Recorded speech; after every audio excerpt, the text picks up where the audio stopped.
Desde prensamercosur.org presentamos nuestro programa Radio Podcast Enlace Iberoamericano, con base en España y Portugal y con el resto de la comunidad iberoamericana en la Unión Europea. Tendremos puentes de comunicación e integración con personas y temas de nuestro interés. Radio Mercosur y su Enlace Iberoamericano, presentado desde España por Javier Pertierra, se emitirá los jueves en vivo y en directo. Enlace Iberoamericano, que comenzará a las 13 horas en Brasil, Argentina y Uruguay, 12 horas de Bolivia, Paraguay, Chile, Cuba y Venezuela, 11 horas de Colombia, Ecuador y Perú, 10 horas de México y Centroamérica, 18 horas de España. Escucha Enlace Iberoamericano en la radio y podcast Mercosur de www.prensamercosur.org.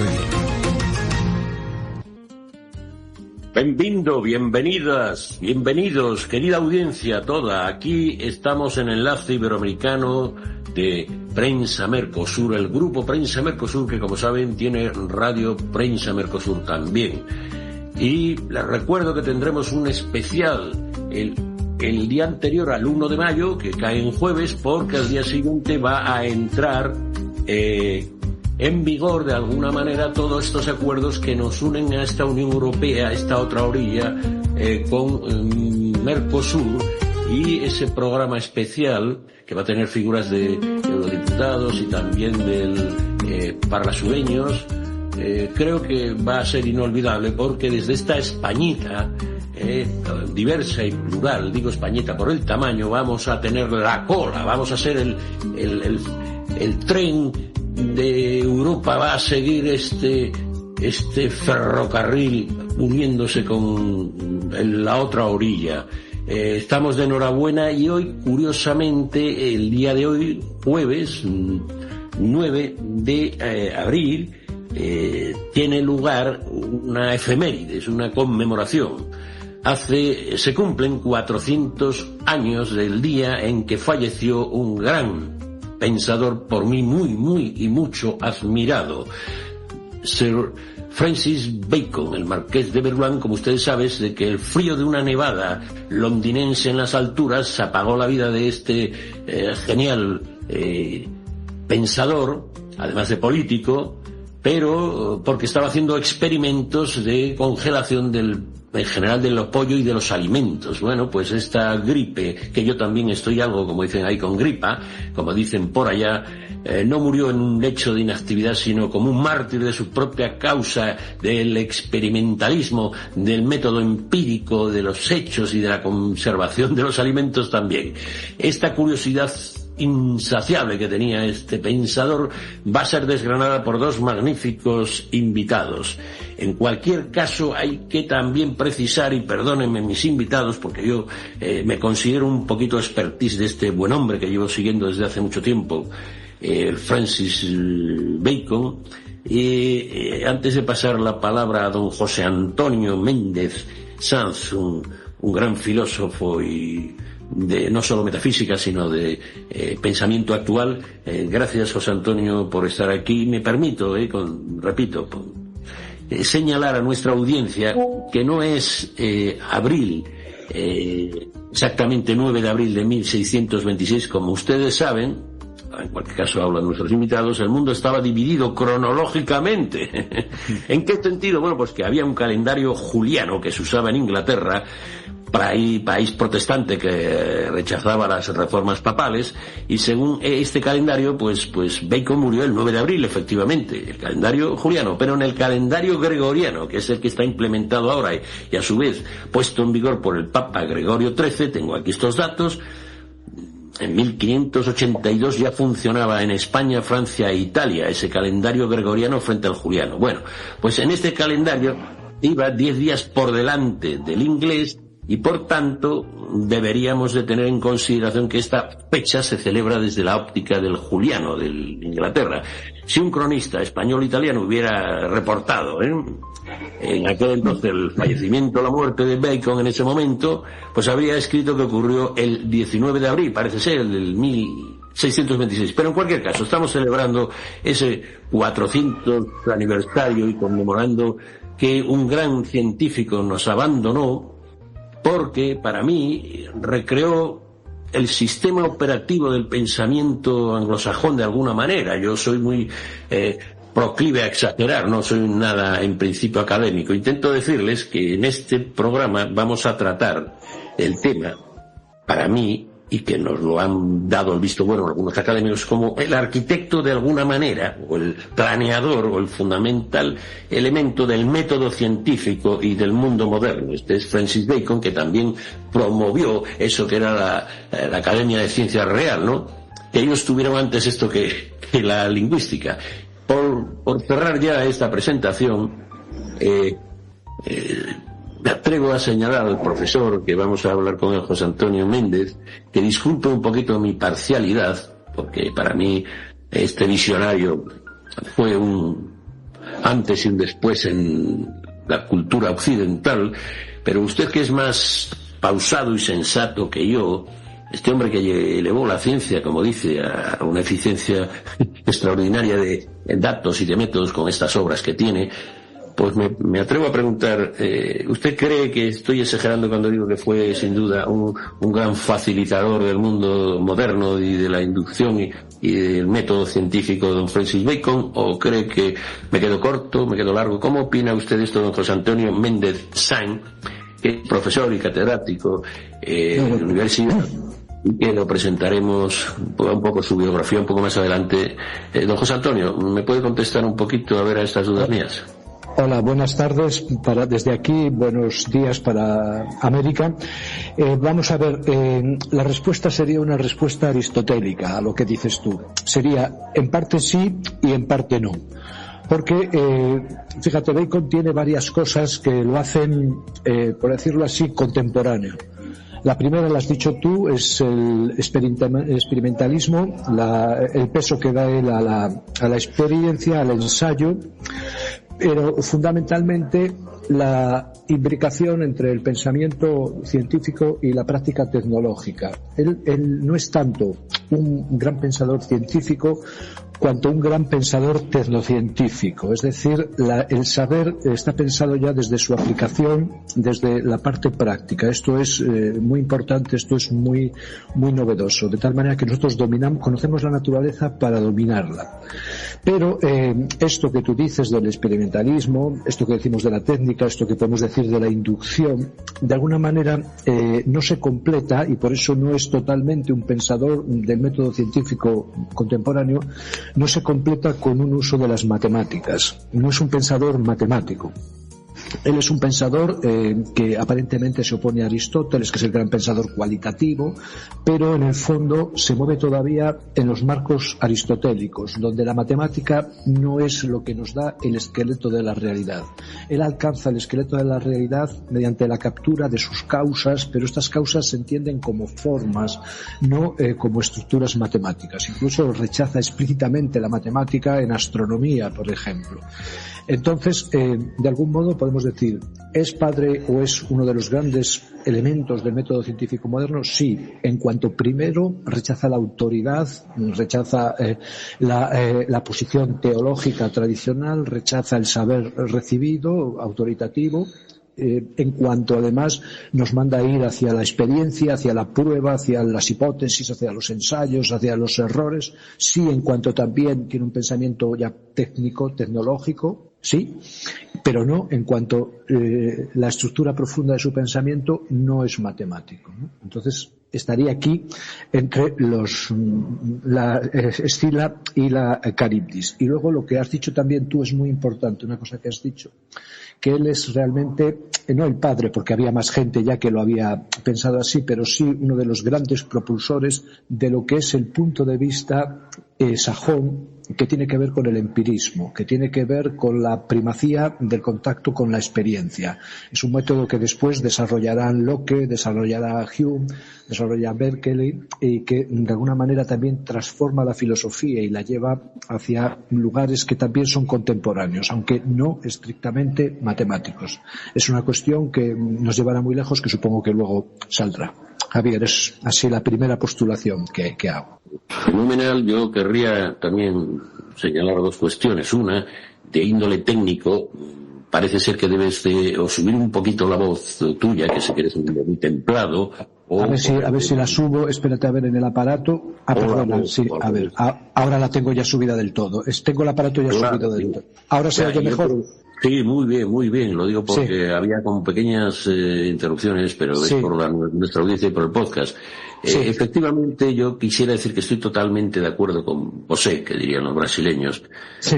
Pero yo querría comunicar, y corrígeme siempre, que yo soy muy osado, el propio de la ignorancia, que yo creo que no solo inventa, como tú dices, un método científico de laboratorio, de inducción, lo que viene fíjate tú que sabía el hombre de qué está hablando cuando habla de el novum organum en su obra, pues está señalando y digamos enfrentándose, debía ser un hombre muy potente intelectualmente al modelo, al antiguo organum que era aristotélico. Sí, era el organum de Aristóteles, sí. Los tratados de lógica aristotélica. Que con lo que pescaba Aristóteles había que tener muchos bemoles. Y diseñó, yo creo que este software mental que permitió, y ahí viene mi hipótesis, que me atrevo a nuestra audiencia a señalarle, que la expansión de lo que fue el mundo, anglosajón, el Imperio Británico y posteriormente la hegemonía probablemente de Estados Unidos, que tiene una obra que se llama Nueva Atlántida. Tú sabes, es una gran isla que está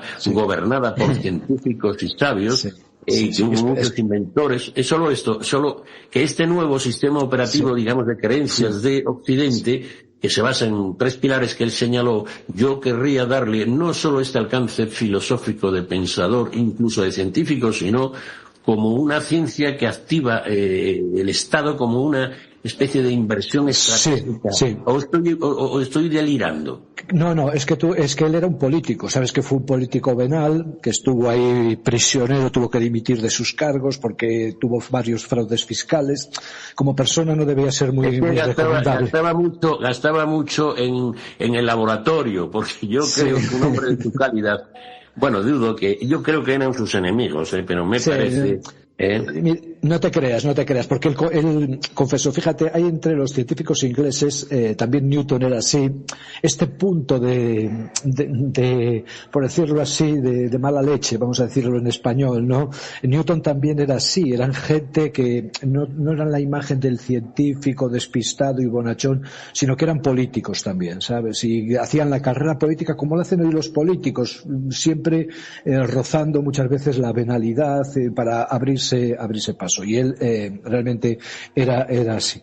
Pero sí, realmente él tenía una idea, él era político, entonces tenía la idea de la implementación estatal, y por eso también se crearon la Royal Society, las grandes academias inglesas. O sea, ellos no eran pensadores místicos, por decirlo así. Y ellos tenían programas de Estado, programas de educación, programas de transformación. Esto es un elemento muy importante también en todo el empirismo inglés. Locke era un gran pedagogo también, tiene grandísimos escritos de pedagogía, como Platón. Ellos tenían un concepto de saber en el sentido de la paideia platónica, que abarca no solo el conocimiento y la educación formal, sino la transformación, la creación de la república. Y por eso en la Nueva Atlántida, en la utopía que él plantea, lo expresa, ¿no? Con estas comunidades de sabios que están todo el tiempo investigando, que tienen ahí sus habitaciones y sus cosas. Sí, son programas políticos, y es una cosa que se empieza a dar en Europa, que es en la sustitución del orden religioso, por decirlo así, del orden del conocimiento ligado a las instituciones religiosas, por órdenes de conocimiento civil, por redes de sabios. Va a ser luego se van a crear sociedades de investigación, se van a crear revistas, por ejemplo las Acta Eruditorum, donde intercambiaban sus informaciones, luego hacían viajes de circulación para verse los escritos y seguirse unos a otros. Es decir, es un tejido social de conocimiento que se va aproximando a lo que nosotros hoy conocemos como sociedades del conocimiento, que no están ligadas ya, aunque ellos eran todos creyentes, incluso Newton no se ordenó sacerdote, pero estudió teología y esto, estaban todavía formados en estos órdenes, pero ya el mundo que se abre es distinto. Y la idea central, que es una idea que luego también está en Lutero también, es la idea de la rebelión contra la autoridad recibida y la búsqueda del conocimiento, sea colectivo o sea del autoconocimiento individual, a partir del esfuerzo de uno mismo, sin confiarse en lo que él mismo llama después los ídolos, ¿no? Los ídola, estas presunciones a prióricas que de alguna manera, por costumbre, por constitución física, por dejarnos llevar, nos impiden llegar al conocimiento. Es una crítica fundamentalmente a la teología católica, ¿no?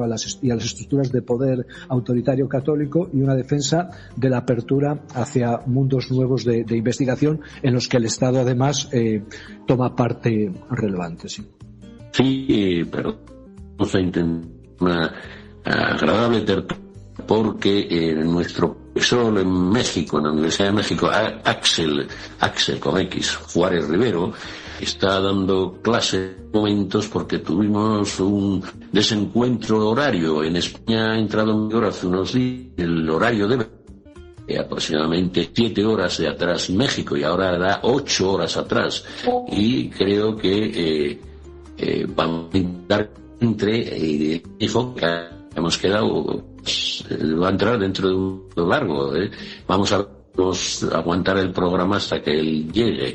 Y bueno, José Antonio, usted tomó nota del que dijo que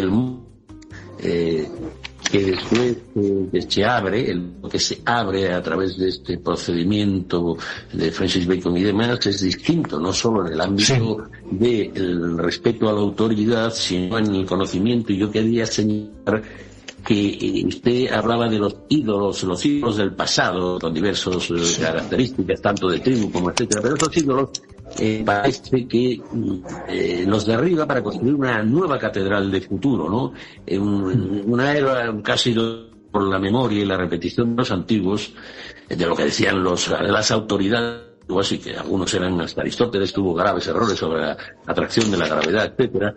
Pues él impulsó una sueña de datos, de la evidencia, de la urgencia también de aplicar eso a la técnica, y su Novum Organum, creo yo que no solo es un libro, sino que es la demolición, de alguna manera, del dogma escolástico aristotélico, y entregó las llaves a un mundo más físico de la ciencia y de los datos. Claro, esto siempre me ha llamado la atención, a mí entender, que soy un hombre que estudia filosofía del derecho, etcétera, humanidades, pero no de me llamó la atención, y por eso me atrevo, querido José Antonio, con tu profundidad de pensamiento, que en mis áreas de conocimiento, tanto bachiller como universitario, como con posterioridad a efectos de comunicación y de medios de comunicación, realmente noto como una cierta desvergüenza no tratara, porque para mí este hombre, repito, mi querida audiencia, es la base de que luego hubieran los Newtons, los Darwin y mucha tecnología, incluido las ciencias sociales. Entonces yo me pregunto, ¿estamos tontos o no nos enteramos? Pregunto así, Sí, es que yo creo que, fíjate, la cuestión por la que él quedó un poco marginado, siendo así que tiene grandísimas anticipaciones. Por ejemplo, el enfoque tecnocientífico, la importancia de la técnica, el considerar la naturaleza como un lugar donde nosotros podemos extraer elementos para construirnos, es muy importante. Pero el hecho de que él no pasara como uno de los grandes desde el punto de vista del método científico estricto se debe a eso, a su no penetración en el universo matemático, porque el desarrollo científico en Occidente se da fundamentalmente a través de la implementación de la matemática, fundamentalmente del cálculo diferencial y del cálculo integral, que se va complicando y que está desde las estructuras de Newton, en la explicación de la gravedad, hasta los cálculos tensoriales que están en la base de la teoría de la relatividad. Entonces él morfológicamente en el envoltorio es moderno y es muy moderno, pero en la estructura interna no lo es. Entonces lo que sucede es que la inducción como método, el ser capaces de, a partir de la experiencia, mediante contrastaciones, pero siempre en el ámbito de una experiencia depurada, pero siempre experiencia, nosotros luego, por decirlo así, no podemos concluir leyes universales. O sea, el problema es que la inducción, y esto lo demuestra después Hume, apenas 100 años después, que por la inducción tú no puedes concluir causación, porque la inducción se da a partir de casos particulares que no cubren todo el espectro. Por ejemplo, tú puedes decir, yo veo todos cisnes blancos, luego los cisnes son blancos, pero tú no puedes cerrar lógicamente que no haya un cisne negro que no pueda aparecer. Y la inducción, por lo tanto, siempre es incompleta desde el punto de vista formal. Entonces, los métodos matemáticos no son métodos inductivos, son métodos deductivos. Y donde tú partes de unos axiomas a los que llegas de una manera u otra, y después de ahí derivas, porque están como contenidas en esos axiomas o en esos principios generales, las estructuras de la realidad. En realidad, el método científico moderno es lo que se llama hipotético deductivo, donde tú partes de la experiencia, generalizas, pero después matematizas, y de esa generalización matematizada deduces los efectos. Y este segundo elemento le falta a él. Y la crítica que hace Hume de la inducción, que es la crítica de la causalidad, que tú por ver relaciones causales no puedes concluir la causalidad objetiva como vínculo, la crítica que hace Hume es demoledora. Lo que sucede es que luego, y por eso Bacon ahora es contemporáneo también, o sea, no está en el meollo de la ciencia contemporánea matemática, pero sin embargo hoy es contemporáneo porque hoy la matemática no tiene la estructura deductiva, la estructura cerrada, la estructura bien fundamentada que pensaban en el siglo XVII, en el siglo XVIII. Yo digo que claro que es criticable. Estamos hablando de hace 400 años, pero solo un momentito. Digo que no puede criticarse a mi héroe, a mi superhéroe, que todos los demás son una panda de lerdos al lado de él en esa época.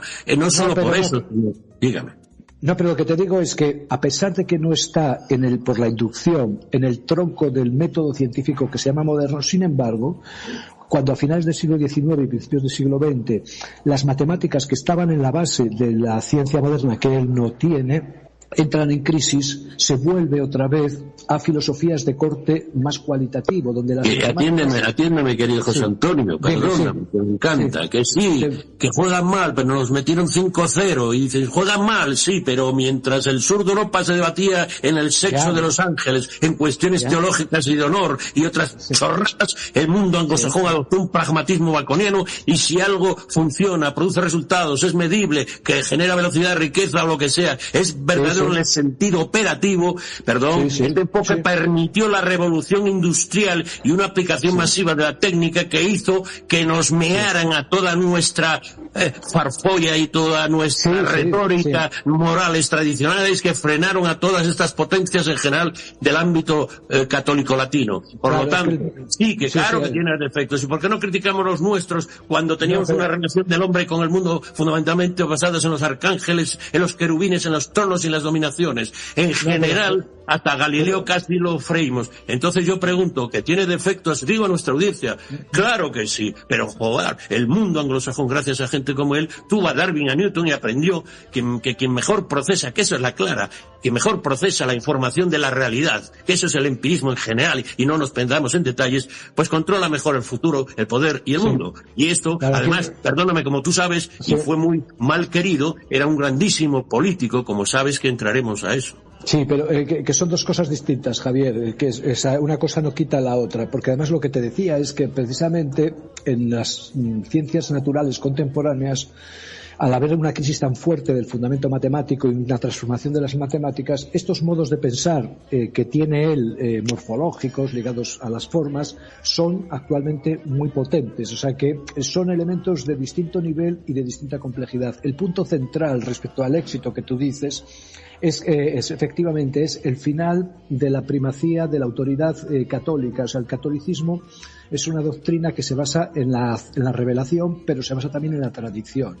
Y entonces el elemento de tradición, que es el elemento del poder de las estructuras papal teológicas, asfixió en gran medida, en mucha medida, esto que luego en los lugares protestantes o anglicanos, que no eran exactamente luteranos, era una cosa un poco distinta, pero donde se rompió el monopolio de la autoridad teológica, realmente hubo esta afloración de corte empirista y de corte técnico. O sea, tiene que ver con el modelo de autoridad con el que allí se vivía, porque lo que hace el luteranismo precisamente es potenciar la capacidad de iniciativa intelectual, porque lo que se juega en la salvación es no solo la salvación del alma, sino dentro de la relación directa con Dios, sin mediaciones de iglesias, de sacerdotes, etcétera. Y esto en España lo hubo también, Hubo gente dentro del catolicismo que fue así. Lo que pasa es que en España fue yugulado, pero hubo movimientos de este tipo también, O sea, no es que no los hubiera. Lo que pasa es que en España perdió perdieron, por decirlo así, y en los países luteranos ganaron. Y luego la sobrereacción de la Contrarreforma pues llevó a los extremos que nosotros ya conocemos. Pero es así, sí, es así. Y luego el planteamiento técnico que él tiene es muy poderoso. O sea, la idea esta de que la ciencia es tecnología, o sea, no es que lo ves ahora en Estados Unidos. Por ejemplo, tú en Estados Unidos investigas en biología, eres investigador y a la vez tienes una empresa donde tú patentas y tú vendes tus productos. Es un elemento que, claro, da una fuerza a la investigación tremenda, ¿no? Porque nosotros hemos llegado a la investigación, pero todavía la estudiamos casi teológicamente, como una cosa excesivamente intelectual. Este pragmatismo, las cosas que se ve también en su derecho, o sea, son estructuras de otro tipo, estructuras sociales de otro tipo, el derecho. Perdóname, yo querría decir también el ámbito político. Su madre, parece ser que hablaba, hablaba 5 idiomas y era considerada una de las mujeres más ilustradas de su época. Y su padre, que es el hijo menor, era el nombrado guardián del gran sello por Isabel I. Nada. Quiero decir, es un señor que además de tener una potencialidad, era un genio, sinceramente, de la gran estrategia del pensamiento y del sistema operativo del mundo, que se atrevió a echarle, y reverenciando a Aristóteles, parece ser que comentaba que bueno, que tenía grandes fallos. Entonces yo sí te doy la razón, mucho y muy clara en que él tenía carencias, pero para mí sigo pensando que por qué a este hombre en nuestro ámbito latino no se le reconoce, y en ningún caso queremos reconocer dónde están nuestros fallos esencialmente de corte económico, mercantil y sobre todo científico, esos dos grandes bloques de fallo que nos hizo pues que partiendo de una isla muy atrasada, y ni le digo Escocia, y yo pregunto a esta sociedad nuestra de pensamiento pero tú lo entiendes. A ver, quiero decirte, si los sistemas, para mí lo más importante que tiene un pueblo es su sistema de creencias. He visto pueblos con grandes materias primas fracasar, y pueblos con muy pocas materias progresar, etcétera. Es igual, creo que una persona, su sistema de creencias, creo que el protestantismo por un lado, como tú dices, que significa individualismo, pero también el ayudarse a sí mismo, y otras muchas cuestiones que también tienen sus defectos, pero sobre todo este señor Bacon, creo que no tenemos nada similar a él en nuestra historia. De hecho, tenemos unas carencias de ámbito técnico-científico que nos siguen llamando la atención. Ahora, yo pregunto, lo que más me llama es que no prestemos atención, porque como dice aquel, del enemigo el consejo. Y por lo tanto, no nos dimos cuenta o sea, su armada era mejor que la nuestra, no porque tuvieran más valor sus hombres, sino porque tenían mejores tecnologías. Gracias al razonamiento científico. Y ellos tuvieron ¿no me le parece a usted que David Hume y todos los demás, digamos, el humanismo científico aquí era católico? Adam Smith dudo que se pudiera dar en un país muy católico. Porque entre otras cosas comprendía que la bondad era por el egoísmo de los individuos.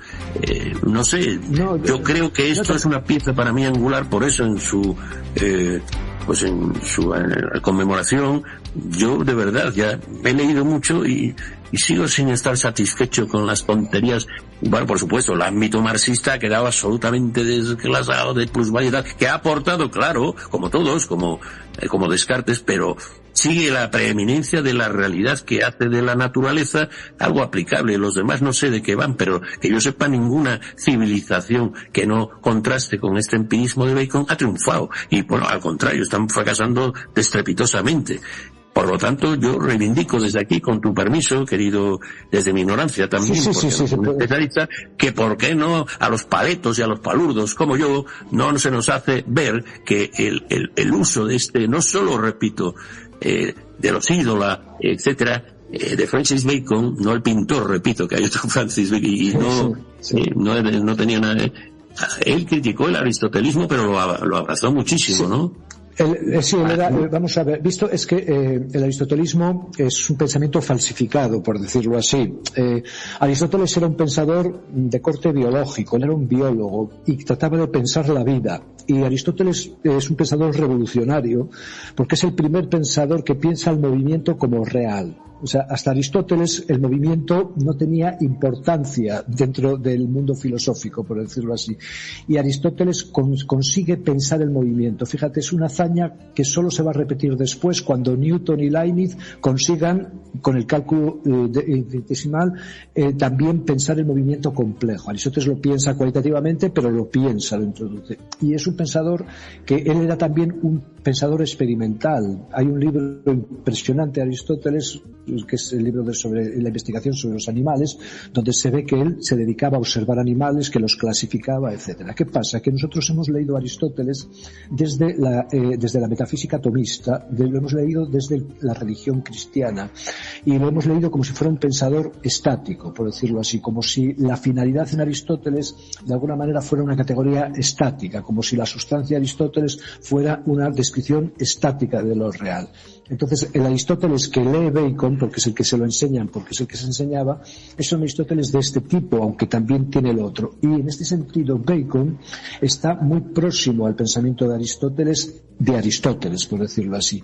O sea, al ver la realidad como un proceso que se desarrolla, que se puede determinar, que no tiene estructura matemática, pero tiene una estructura racional, y por lo tanto es un pensamiento que está ligado a la vida, y por lo tanto la técnica, la forma de aplicar este pensamiento también tiene que estar ligada a la vida. O sea, Aristóteles, como te digo, es un pensador muy complejo, que no está lejos. Sí, no está lejos.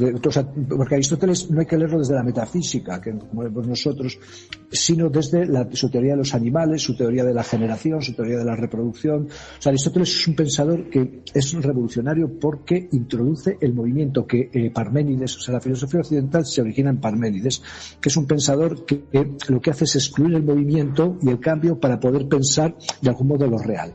Y luego Aristóteles lo que hace es, a partir de esas estructuras de Parménides, cambiándolas, introduce el movimiento. Entonces, muy bien, no era aquel que decía, yo confundo a Heráclito con uno que movimiento de Parménides, sí, bueno, no era aquel que no nos bañamos 2 veces en el mismo río. Es Heráclito, sí. Claro, pues Heráclito, por cierto, debía creer el movimiento. Yo no sabía que no me bañaba 2 veces en el mismo río hasta que lo leía él. Sí, pero ni siquiera luego dice Platón en el Crátilo, ni siquiera nos bañamos una vez en el mismo río, porque todo está. Pero el problema no es que lo digas, sino cómo lo explicas después. Y Heráclito explica la contradicción, el movimiento, a partir de una estructura estática, que es lo que él llama el logos, que es el fuego. Bueno, vamos a intentar divulgar nuestro mensaje, querido José Antonio, y no nos vamos a derivar por las presocráticos incluidos. Solo decirte que tenemos aquí a unos corresponsales, estimado José Antonio Méndez Sanz, un gran profesor, que ya participó en otros programas y que para mí es un comodín de sabiduría, sinceramente, filosófica y de otros muchos campos. De actualidad también está actualizado de narices, que dirían por aquí. Por tanto, voy a ir a la realidad pragmática y me atrevo a hablarle a nuestra poetisa Roma Moreiro, Roma, que seguro que desde su embajada de la palabra y pues me saca un poquito de vehemencia que tengo, porque estoy hablando de un superhéroe, Francis Bacon. Estamos diciendo que para mí es el arquitecto del método científico y del mundo moderno, nada menos. ¿Y qué te parece, Roma, tú desde esa óptica más poética? ¿Puedes hablar porque hay algún ruido de fondo? Sí. Perdona, Roma, si quieres retomamos un poco la palabra y paso después cuando estés. Ajá, pero el ruido no es mío. No sé, alguien tiene el micrófono abierto, don José Antonio. ¿Será usted? Vale, muy bien. Pues entonces adelante, Roma. Era José Antonio que se está desplazando porque estaba de viaje, y ya digo que estamos esperando a don Axel Juárez Rivero de México, también porque hubo este desfase que yo creí que se lo comunicaba, pero bueno, en vez de 7 horas atrás en México son 8. También se lo digo a nuestra audiencia que hay que tener en cuenta estos horarios de verano, y ya va siendo hora de que lo dejen de cambiar, porque creo que el acoplamiento de trenes, aviones y tal con este nuevo horario yo creo que produce más gastos que dejarlo en paz. En cualquier caso, doña Roma Moreira, un gusto saludarlos. Bienvenido al profesor José Antonio Méndez Sanz. Así que para él va la pregunta. Bacon fue un pionero en separar la fe de la ciencia experimental. ¿Cree que esa división es la que permitió el éxito de la anglósfera frente al modelo más espiritual o teológico que predominó en nuestras colonias? Bueno, esta es mi pregunta, así que muchísimas gracias y bienvenido. Roma, parece que José Antonio, parece que José Antonio tiene que quitar el micro porque con el ruido de fondo que había, ha puesto el micro. Yo querría decirte que, si eso, hay alguno, don José Antonio, puede repetir la palabra Roma, que a lo mejor ¿lo ha oído usted, don José Antonio? Lo repite la pregunta un poquito más despacio, don José Antonio, bueno. Que tiene el micro. ¿Puedes repetir que él José Antonio me oye, verdad? Está en línea. Don José Antonio, quite el micro. Bueno, esto es lo bueno que tiene el directo internacional, sobre todo. Sí. ¿Puedo repetir la pregunta? Sí, repítela, Roma, por favor. Ok. Bueno, Bacon fue un pionero en separar la fe de la ciencia experimental. ¿Cree que esa división es la que permitió el éxito de la anglósfera frente al modelo más espiritual o teológico que predominó en nuestras colonias? Bueno, esta es la pregunta para el profesor Méndez Sanz, así que un gusto y bienvenido. Don José Antonio, el micro, o voy a contestar yo, Don José Antonio, pues mientras estamos así... Lo tengo encendido. Ahora, ¿me oyes? Ahora, perfecto, querido José Antonio. Es que me confundo el apagado con el encendido, porque estoy encendido yo con las argumentaciones. Claro. Mira, la respuesta, fíjate, la fe no es nada en sí mismo. La fe se vehicula, se incorpora, y se puede incorporar de dos maneras: a través de la potenciación de la personalidad individual o a través de la autoridad. Entonces no es que esta gente no tuviera fe, que la tenía. Newton no fue sacerdote porque no quiso, pero estaba a punto de ser ordenado. Leibniz creía en tal, todos creían, luego Hume ya no tanto. El problema es la autoridad de la Iglesia. O sea, ellos consiguen crear una idea de un Dios que se deja pensar de forma compatible con el conocimiento libre humano, con la búsqueda libre e individual o colectiva, pero como conjunto de individuos, de la verdad. Mientras que en nuestros ámbitos ese Dios se convierte en invasivo por causa de la autoridad de la Iglesia. Entonces, ellos son creyentes, la mayoría. Luego se van derivando hacia el deísmo, hacia un Dios que está fuera del mundo, que no interviene en el mundo, pero son creyentes. Entonces ellos no ven, por ejemplo, todo el sistema de Newton. En Newton se ve muy bien. Todo el sistema filosófico y físico de Newton es para justificar la existencia de Dios y la acción de Dios en el mundo. Y sin embargo nosotros en nuestras tradiciones del sur de origen católico, pero no siempre, sobre todo a partir de la Contrarreforma y un poquitín antes, asfixiamos la creatividad, la entendemos como un desafío porque tenemos un concepto de autoridad religiosa que está centrada, por decirlo así, en una institución. Y eso es lo primero que rechazan gente como Bacon.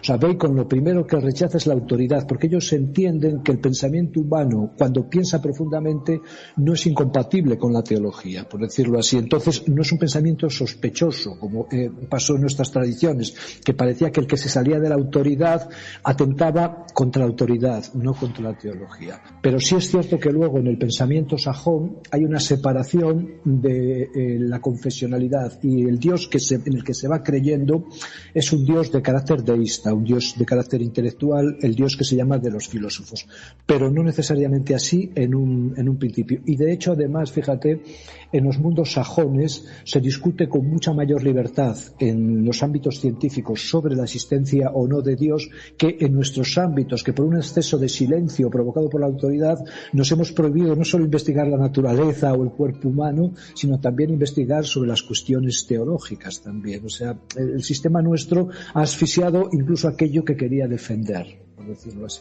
Pues nadie mejor que usted, sinceramente, que puede aunar ese pensamiento, digamos, de trascendencia metafísica con el otro para dar esto con conocimiento de causa. Y por lo tanto, me atrevo a darle mi humilde razón en esa comprensión suya, pero a mí me enerva, que dirían que está mal empleado, que me pone como usted un poco acalorado, que no comprendamos aún todavía, no rindamos homenaje a este gran pensador, y al reconocer estas cuestiones tal vez nos pongamos alguna otra pila científico-tecnológica también para nuestras universidades y demás, y que el principio de autoridad debe ser contrastado con la realidad. Por lo tanto, toda la razón. Lo que yo no le reprocho a usted nada más que no hace nada. Digo que reprocho que no nuestros medios de comunicación, nuestras otras instancias culturales no resaltan, bueno, que el mundo anglosajón no se debió a que Enrique VIII se divorció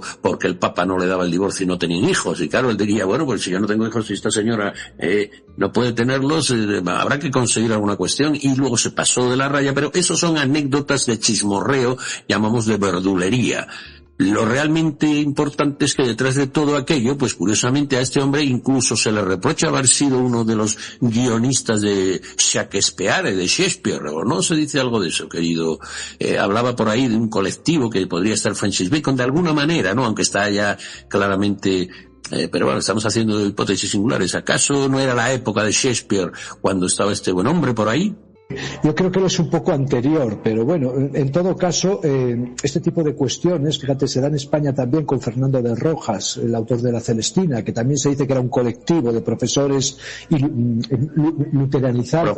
Profesor, este hombre murió en 1500, estamos ahora mismo en el 26, Shakespeare en el 16. Hombre, pudieron coincidir mucho de su vida, pero ¿sabe lo que digo? Solo hay 10 años entre uno y otro de fallecimiento, por lo tanto, y además yo he leído que había estas casualidades. Este hombre obviamente no murió siendo canciller del rey y del sello y etcétera, tuvo mucho poder y era un gran literato también, como se puede comprender, aunque era un ensayista, ¿no? También fue el introductor de alguna manera del ensayo en el mundo anglosajón, ¿no? Sí, se ha dicho de las autorías de Shakespeare, sabes que es un personaje muy complejo. Fíjate, las tesis así más radicales dicen que en realidad, fíjate, una de las grandes inspiraciones de Shakespeare fue Fray Luis de Granada, porque Shakespeare venía de familias católicas que se convirtieron al anglicanismo en parte solo, de forma marrana, por decirlo así, siguieron practicando el catolicismo y nutriéndose de información católica, ¿no? O sea, Shakespeare es un personaje político, pero sí lo que es cierto es en lo que tú decías, y te decía de Fernando de Rojas, es que hubo en esa época, en la época del Renacimiento tardío, mucha costumbre de grupos intelectuales que publicaban o escribían obras como en colectivo, un seudónimo. Se dice, por ejemplo, sobre Fernando de Rojas, es un seudónimo, no es se dice, son discusiones abiertas, pero sí que no sería descabellado pensar que eran escritos en comandita, por decirlo así, no sería descabellado, habría algo que verlo caso a caso. Entonces, bueno, más que en comandita, yo coordiné, perdóname que lo diga mi audiencia, perdóname, don José Antonio, yo coordiné una serie televisiva de guiones del mundo del derecho, coordinación.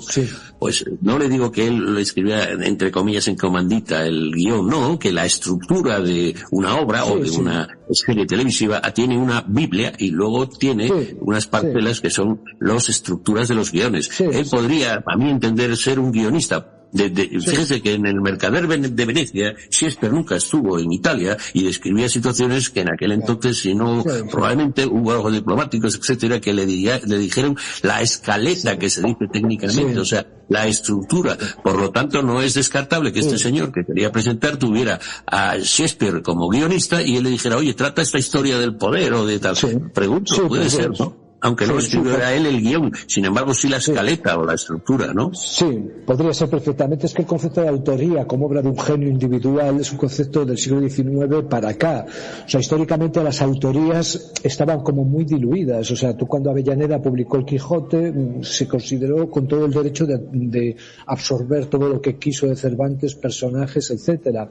En las obras mismas platónicas y aristotélicas, en las obras griegas, hay muchas obras que son de varios autores, se dejaban los apuntes encima de la mesa y los alumnos iban cubriendo allí los apuntes. En fin, sí, el concepto de autoría... Qué interesante lo que usted acaba de poner, querido José Antonio, sobre la mesa en relación a la inteligencia artificial. Hasta Newton dijo que cabalgaba sobre hombros de gigantes, o sea que él pudo recrear porque leyó a los otros, entonces le criticamos a la inteligencia artificial que negue a los demás. En cualquier caso, muy complicado, pero don José Antonio, voy a pasar la voz a nuestro director, que tiene que estar Gilson Carmini Dantas, que Es un honor tenerlo siempre en los aparajes técnicos. Espero que el sonido vaya muy bien.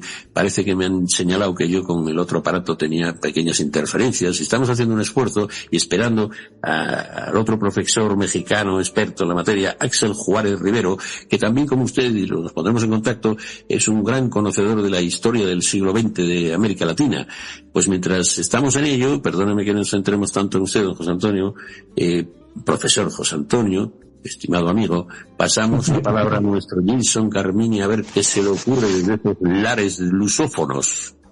¿Cómo está, Javier? Un saludo a nuestro querido profesor José Antonio. Un placer, ¿no?, tenerlo acá. Bueno, y realmente hay muchas preguntas, profesor. Una de ellas es cómo se puede considerar a Francis Bacon el padre del empirismo si no realizaba experimentos científicos de manera directa en la época, ¿no? Esa es una de las preguntas. Y la segunda pregunta, ¿no? ¿Cómo relaciona la filosofía de Bacon con el contexto político e intelectual de Inglaterra en el siglo XVI, digamos? ¿Y cuál es el papel de Bacon en la corte inglesa y qué influenció en los pensamientos filósofos de la época? Y también, ¿cuál sería la importancia del nuevo órgano en la historia y de la ciencia moderna, todo lo que él practicó en la época? Muchas gracias y un fuerte abrazo. Como ve, don José Antonio es muy exigente, mi director, así me va quedando más estresado yo que una mona en la pradera. Sí, fíjate, él sí promueve la realización de experimentos. Es cierto que en aquella época, en muchos de los experimentos y también en épocas posteriores, son experimentos mentales, por decirlo así. Pero ya hay, no solo en Bacon, sino por ejemplo en Descartes, hay ya grandes experimentos físicos. Por ejemplo, Descartes se dedica a diseccionar pollos, huevos, etcétera, y lo que propone Bacon son experimentos directos. Y en lo que no propone experimentos directos, que son las comprobaciones de tablas, se supone que se basan en observaciones, por ejemplo en observaciones astronómicas, etcétera. O sea, la cuestión que se plantea siempre después, y aquí estaba la influencia, es si el empirismo como tal, o sea, la mera observación o la toma de datación de la naturaleza es suficiente para llegar a leyes científicas. Es decir, si la estructura de las leyes científicas es una generalización de las experiencias directas sensibles. Y esta es la cuestión, y es lo que luego se va a rebatir cuando se introduce el pensamiento matemático. La única forma de cerrar una ley es a través de una estructura matemática que está cerrada en sí misma. Entonces tú consigues leer la estructura matemática por detrás de la estructura de la experiencia. Son dos caminos diferentes. Lo que sucede es que la influencia de Bacon la podríamos rastrear en aquellas disciplinas en las que el papel de lo matemático no es tan relevante. Por ejemplo, en la biología, en estructuras de pensamiento en la que el experimento puede dar suficiente cancha para saber. Entonces, él es padre del empirismo. El empirismo inglés viene de antes. También ya hubo pensadores medievales que eran de corte empirista. Es una tradición muy, muy profunda. Fíjate, lo que decía antes Javier, es que, y lo que dicen muchos antropólogos, es que la gran diferencia entre las culturas norteeuropeas y las culturas del sur de Europa no es una diferencia que nazca a partir de la reforma y de libre pensamiento por un lado y la obediencia a la autoridad teológica por otro, sino que es una estructura anterior que de alguna manera era ya diferente, porque había una diferencia entre el tipo de familia mediterráneo, una familia protectora, donde se centra todo en la autoridad del padre, como se ve en el derecho romano, y la estructura de familias de los pueblos bárbaros, por decirlo así, del norte de Europa, que no tenían esta estructura tan cerrada, que tenían estructuras electivas, carismáticas, más abiertas, de mayor libertad. Y entonces la ruptura que se produce en el siglo XVI, XVII en Europa calca una diferencia anterior. Entonces la cuestión esta del empirismo, entonces también se plantea desde aquí.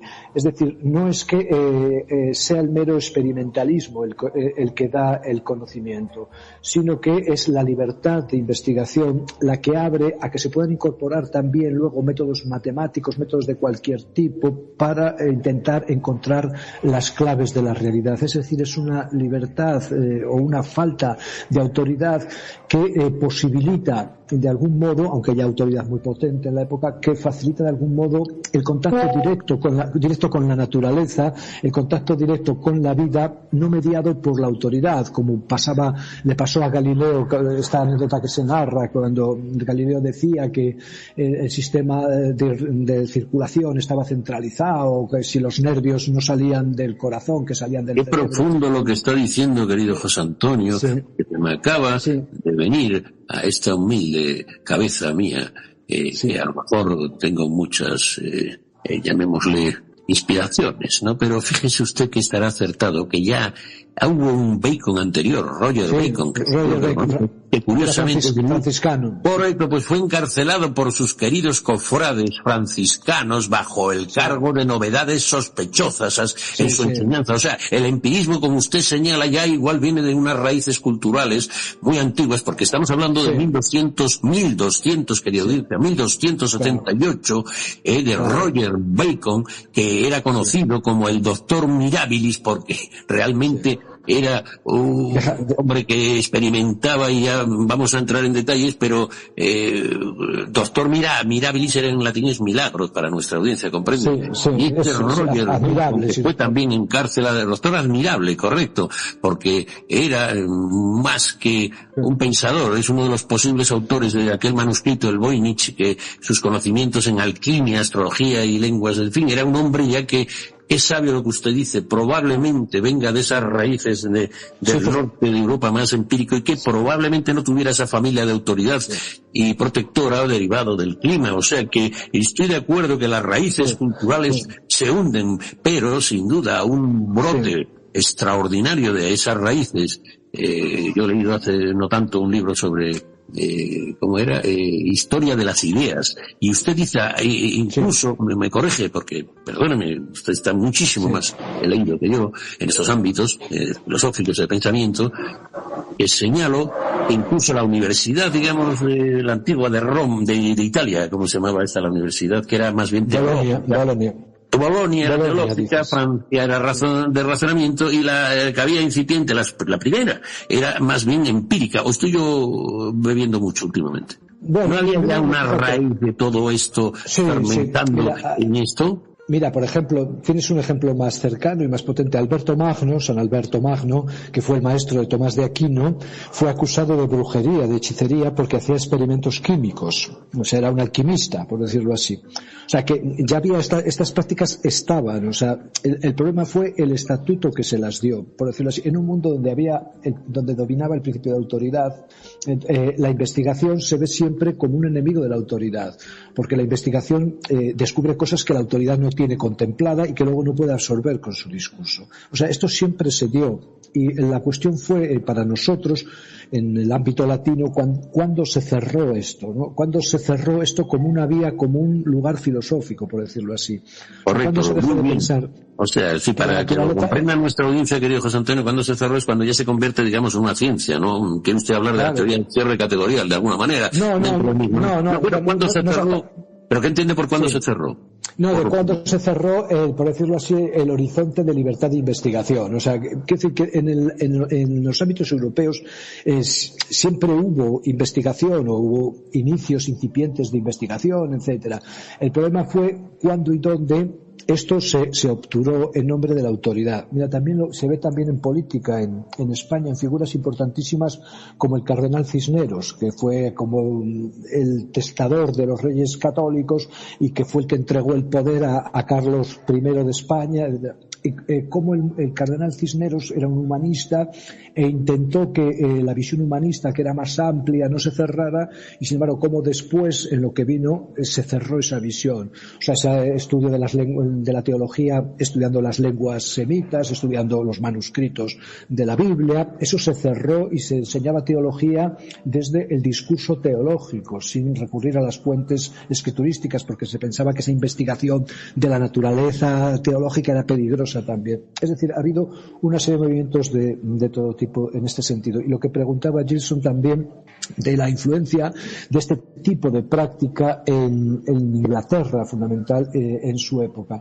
Y date cuenta, Gilson, que esto en Inglaterra se institucionalizó. O sea, esto que Bacon plantea como programa y que él hace, poco tiempo después cristalizó, y en la época de Newton, en la creación de la Royal Society. O sea, en la creación de una institución poderosísima, tenía un poder omnímodo, que para promover la investigación matemática de la naturaleza, la investigación de la física matemática, y después esto se fue alargando hacia la química, se fue alargando hacia todos. Es decir, se creó una estructura de universidad, que esto no era una universidad, era una institución no universitaria, pero él tenía influencias en el ámbito de la universidad. Se crea toda una estructura de investigación que ellos mantienen y que luego se traslada a Estados Unidos y a los países sajones. Pues vamos a pasar a tenemos todavía 5 corresponsales. Les recuerdo que hay de Argentina, de Colombia, de la Unión Europea, y tal. María José Rodríguez Carvajal es una persona que estuvo en Bruselas y que sabe de estas lides, porque vivió el Brexit y otras muchas cosas. Entonces puede ilustrarnos ella con un punto de vista más europeo, que el mío es más bien pues muy cercano a la Españita y al mundo latino. Yo, Europa nunca me ha gustado, como Portugal, tener la nariz mirando a nuestros hermanos. Europa es para mí un museo antiguo donde puedes visitar muchas piedras, pero en general, si no retomamos el tren de la historia, me parece a mí, y seguimos la estela de gente como Bacon, vamos a quedar como convertidos en estatuas de Estado. María José, perdónme, que yo soy muy pasional, pero tal vez esa también sea una seña de identidad mía.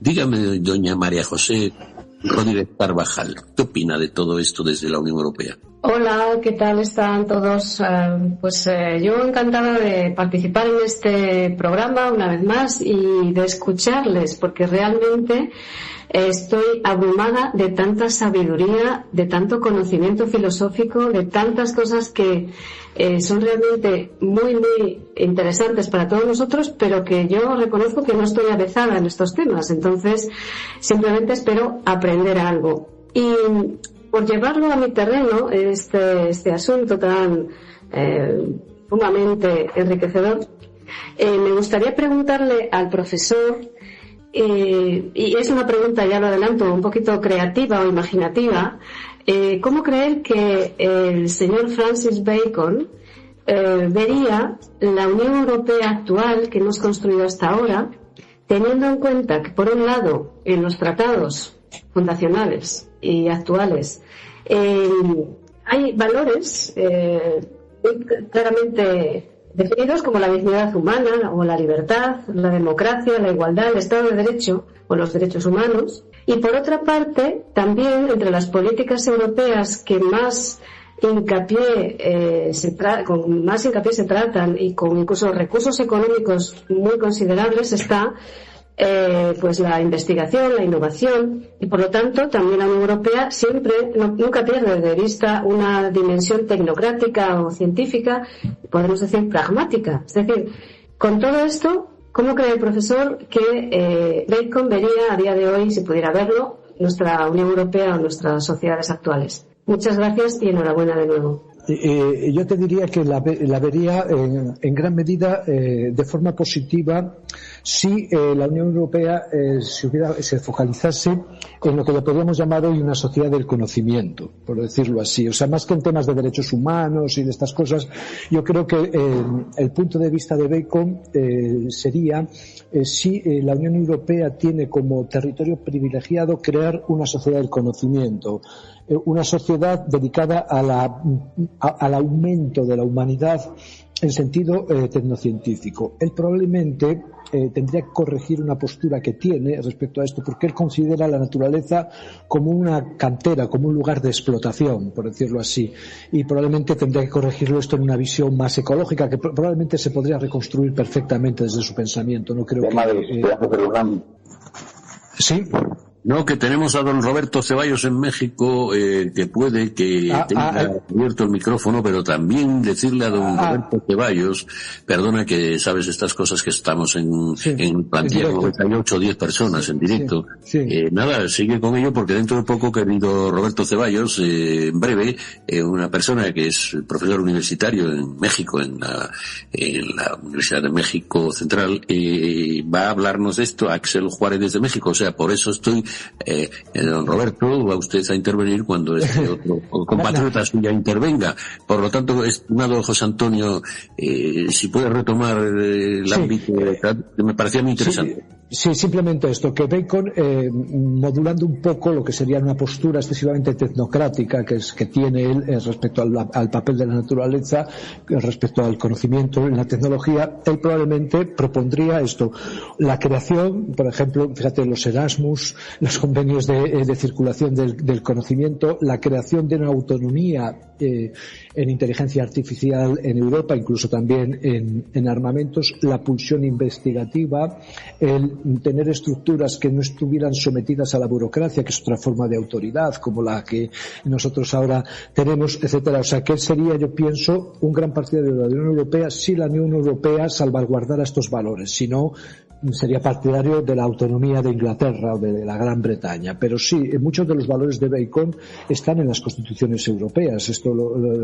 es una cosa clara, Javier. Querido José Antonio, se me acaba de cruzar también, ido a lo anterior, y usted que está ya por tierras castellanas, que... No me digas eso, que estoy en el Perdón, sí, dígame. Sí, dime, te escucho. De Bercianas. Bueno, pues de alguna manera pertenecen a lo que se llama la región castellano-leonesa, aunque les pese de momento. No, pero son dos regiones, o sea, Castilla y León son dos comunidades distintas, por eso se dice Castilla y León. Nosotros tampoco nos consideramos de León, nos consideramos de León, del antiguo reino de León, de Asturias, León, Galicia y del norte de Portugal. Pero vamos. Bueno, pues nuestra audiencia es... Tú date cuenta, aquí, Javier, perdona, Javier. No, que es testigo de mi Españita plural y diversa. Sí, pero fíjate, te voy a decir otra cosa más que es muy importante. Nosotros somos de la diócesis de Astorga, y la diócesis de Astorga pertenecía a la archidiócesis de Braga, en Portugal, y 200 años después de la independencia de Portugal, nosotros seguíamos perteneciendo a la diócesis de Braga, es decir, que nuestra vinculación es con Braga, ¿no? Qué interesante también lo que dice esa vinculación, digamos, de una parte cercana relativamente a Portugal, y que eso relanza mi iberoamericanismo, al igual que los gallegos y los asturianos tuvimos mucho que ver con todo lo que hoy se define territorialmente como Portugal. Yo estoy acertado, ¿no? Ustedes que repitan nuestra audiencia que eran de la diócesis, o sea, del arzobispado de Braga en Portugal. Sí, pertenecíamos al arzobispado de Braga y después, 200 años después de la independencia de Portugal, seguíamos perteneciendo al arzobispado de Braga. Fue 200 años después de la independencia de Portugal, casi 300, cuando nos obligaron a reubicarnos arzobispalmente. Pero el episcopado de Astorgas fue un episcopado híbrido, todavía hoy tiene parte en Galicia, parte en Sanabria, y tenía la zona de Braganza, también de Portugal, pertenecía al obispado de Astorga tradicionalmente. En fin, es que son vinculaciones muy profundas. Tú date cuenta, por ejemplo, que los grandes arzobispos de Braga, San Fructuoso, que es el arzobispo de Braga más famoso de toda la vida, era berciano, era San Fructuoso del Bierzo, porque eran monjes bercianos que iban a ser arzobispos de Braga, porque había una continuidad desde la época romana y probablemente por la cosa esta de los conventum romanos anterior.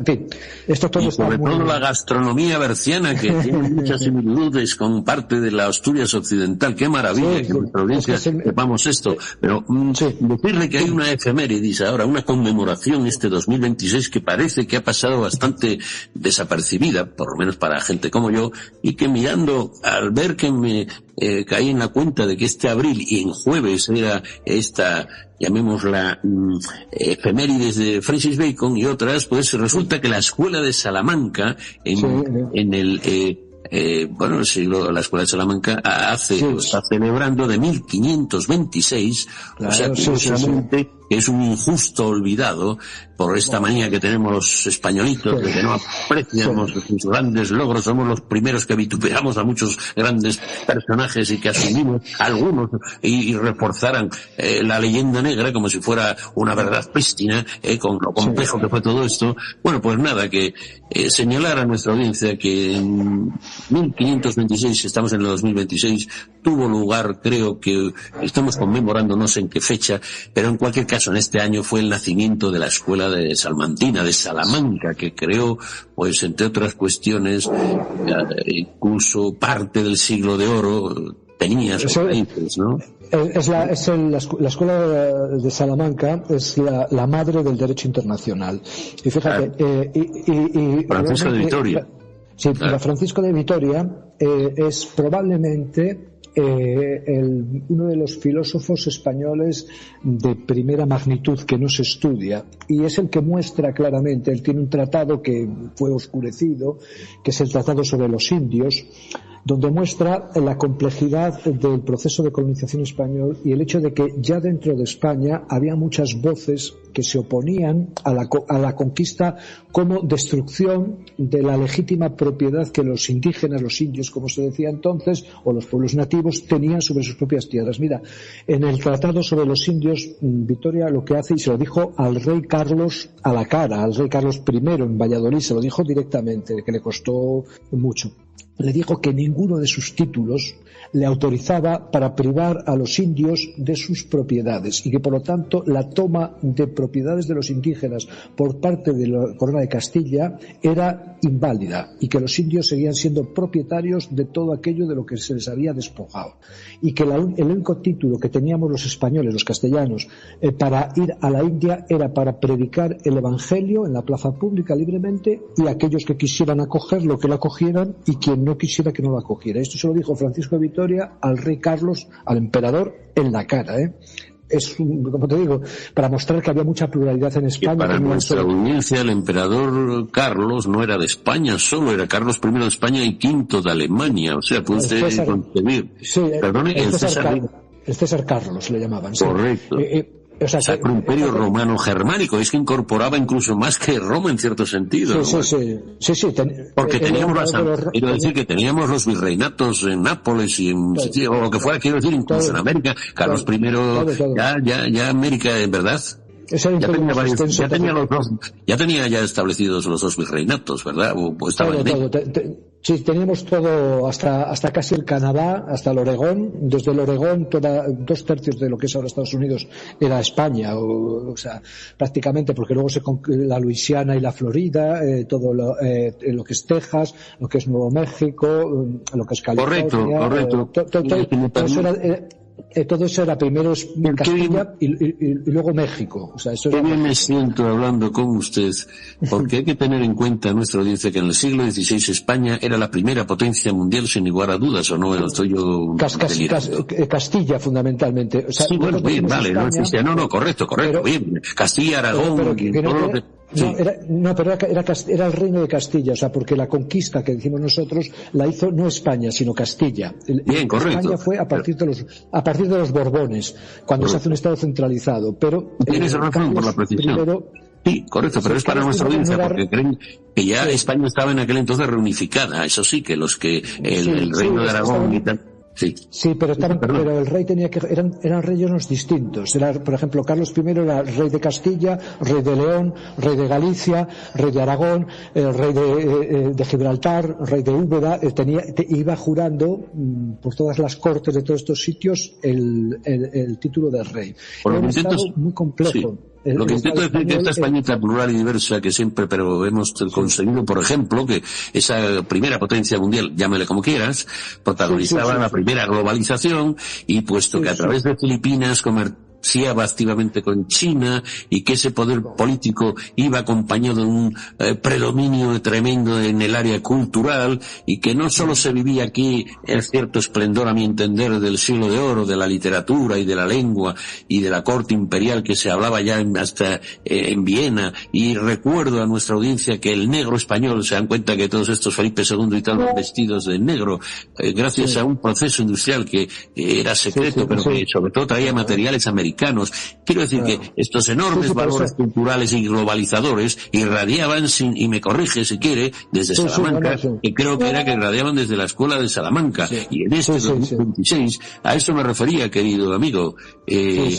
No, son cosas muy potentes, y fíjate lo que somos nosotros como país, que muchos de los escritos de esta gente están sin publicar. Porque precisamente la oposición que hicieron a la política imperial hizo que no se promoviera su obra, no les metieron mano porque eran sacerdotes, pero les apartaron de las grandes cátedras, y sobre todo las obras no se publicaron, en parte sí, pero en parte no.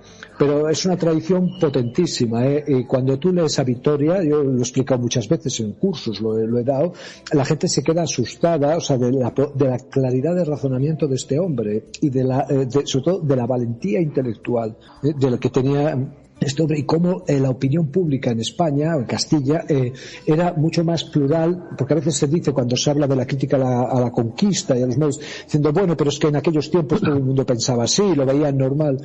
No es cierto, ¿no? Y es específico de España, porque Portugal, sabes que nosotros también, como somos medio portugueses, aquí Portugal es un imperio también de grandísimo alcance, y es el primer gran imperio. Date cuenta que Portugal tuvo imperio desde el siglo XIV, que en principios del XV, hasta la independencia de Angola y Mozambique y Guinea-Bissau y Cabo Verde a finales del siglo XX. O sea, el imperio occidental de mayor duración ha sido el portugués. Y sin embargo, en Portugal, que tuvo un imperio enorme que llegaba hasta China, la India, que tenía por todos los lados, no hubo este debate intelectual. O sea, ni por supuesto en el imperio luego anglosajón, ni en los imperios alemanes que vinieron después, ni los franceses, ni nada. O sea, que hay aquí una potencia muy grande de autocrítica, etcétera, que fue obturada, pero que no fue silenciada, que también hay que reivindicarla, ¿no? Con mucha potencia, para mostrar la pluralidad, que es que España fue un país muy plural. España se empezó a simplificar a partir de la llegada de los Borbones, y sobre todo después a partir de la Guerra Civil, pero España siempre fue un país muy complejo, con opiniones encontradas, con grandes brotes de teoría de la ciencia. Por ejemplo, Galileo se explicó, había uno que se llamaba Zúñiga, que era un agustino, que explicó a Galileo en el siglo XV-XVI en la Universidad de Salamanca, pero que fue censurado. Pero hubo de estas cosas, ¿comprendes? Hubo mucho, o sea, hay mucho que hablar, ¿no? Mucho que hablar. Hay mucho que hablar, y sobre todo en breve va a entrar, no me perdonaría, Axel Juárez, el otro profesor que era de México, y que vamos a hablar de una cosa que quiere usted que haga. Perdóname, de José Antonio, dígame. Sí, que si me das venía para retirarme entonces, Javier. Bueno, de acuerdo, solo decir que dentro de poco, y que vamos a tratar con él, fíjese qué cosa más interesante, la influencia de los escolásticos en el pensamiento anglosajón, y esos efectos. ¿Qué le parece? Que tampoco está tan mal, ¿no? Porque los escolásticos tuvimos mucho también que, en aquel entonces, que por eso decía que éramos imperial, tuvimos que ver en el desarrollo del pensamiento inglés, me imagino, ¿no, don José Antonio? Y ya, si quieren, despide, don José Antonio. Bueno, parece ser que hoy estamos en varias celebraciones, y la primera y más importante creo que era referida a nuestro tema, sobre lo que representa el arquitecto del método científico y el mundo moderno, con todas sus limitaciones en gran parte, es este gran filósofo y pensador que se atrevió a echarle un pulso al propio Aristóteles, y por eso escribió su obra Novum Organum, que es un nuevo órgano, y que a su vez escribió esa proyección que supone la nueva Atlántida. ¿Y qué quiere decir con la nueva Atlántida? Pues que querría, como utopía, al igual que existe la utopía de Tomás Moro u otras utopías, que ahora no vamos a nombrar todas, que hubiera un país gobernado, o una isla grande, y por eso en la Nueva Atlántida. Saben que la Atlántida era aquella gran civilización mediterránea que luego sucumbió, parece ser, hace un maremoto, pero que era tan importante más que los griegos, aunque no hay muchas pruebas de ello.